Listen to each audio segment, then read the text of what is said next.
Намазды тастап кетудің үш себебі. Ең бірінші себеп намаздың сүннеттеріне, нәпіл намаздарға бейғам қарау.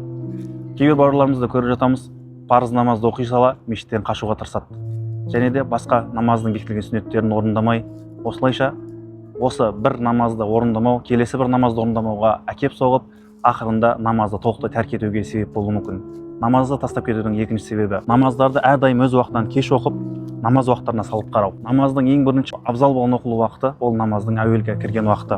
Бұған дәлел ретінде Алла Тағала Құранда былай айтады: «Инна солата канат алал муъминина китабан мауқута». Ақиқатында намаз мүміндерге өз уақытында парыз болды дейді. Және пайғамбар саллаллаху алейхи вассаламнан да бір хадис бар: амалдардың ең жақсы уақытында оқылған намаз.